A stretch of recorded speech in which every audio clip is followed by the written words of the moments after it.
One of the stops almost all tour buses make is an historic stone structure called the Watchtower on the south rim of the Grand Canyon. I wonder if Bob Dylan from Minnesota visited the Watchtower and then wrote a song. Oh well.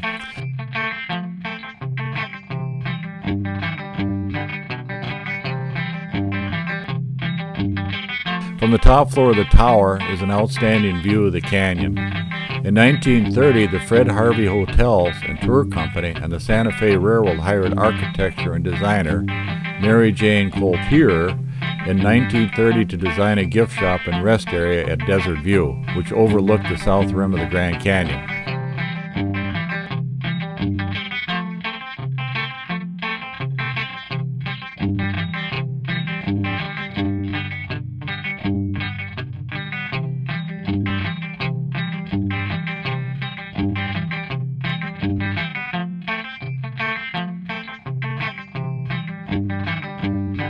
Jane Coulter's answer was an oversized replica of a prehistoric Indian grain and storage tower.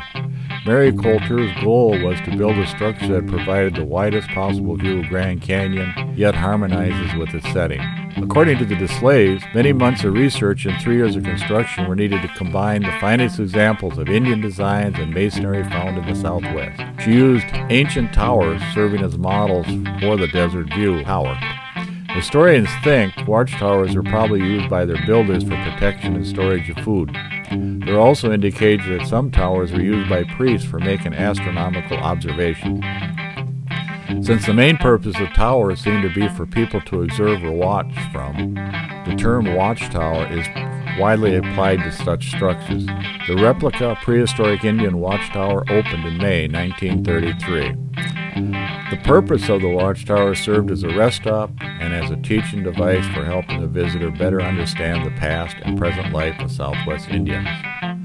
According to the tower displays, the tower is considered larger than any known tower.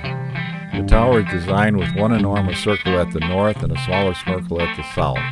The largest circle is just 1 story in height. The smaller circle of design is for the tower itself, more than 5 stories high.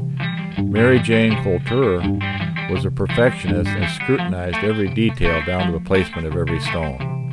The main entrance, the largest circle, leads into the largest room, originally known as the Kiva Room, which is now a gift shop. The ceiling is made up of logs salvaged from an old hotel. The logs are laid in a pattern found in prehistoric Native American houses called hogan. The floor of the room is flagstone and there's a huge fireplace in one corner. The room itself has undergone little change since construction. Directly above the gift shop on the roof is an outdoor observation deck which appears to be closed to the public. The most impressive section of the building was the tower itself. The tower interior, an open shaft surrounded by circular balconies and small staircases leading up to 3 more levels. Only the uppermost observation area has a complete floor area and large plate glass windows to overlook the Grand Canyon. The rooftop observation area, reached by a ladder, is now closed to the public. The tower frame was constructed of steel beams and covered with concrete, and all the walls are painted with Indian designs by Indian artists. The largest images are painted by a Hopi artist, Fred Koboti, and depicts various aspects of Hopi mythology and religious ceremonies. Other Indian designs are done by Fred Greer and are more subtle in color and softer in detail, and are copies of prehistoric pictographs and native symbols.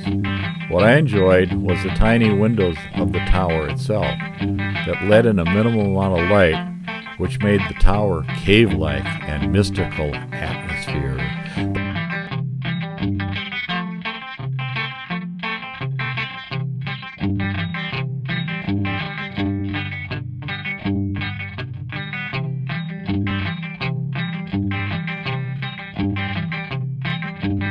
The multiple levels and circular balconies and hundreds of prehistoric images are meant to overwhelm the viewer with a taste of the Southwest.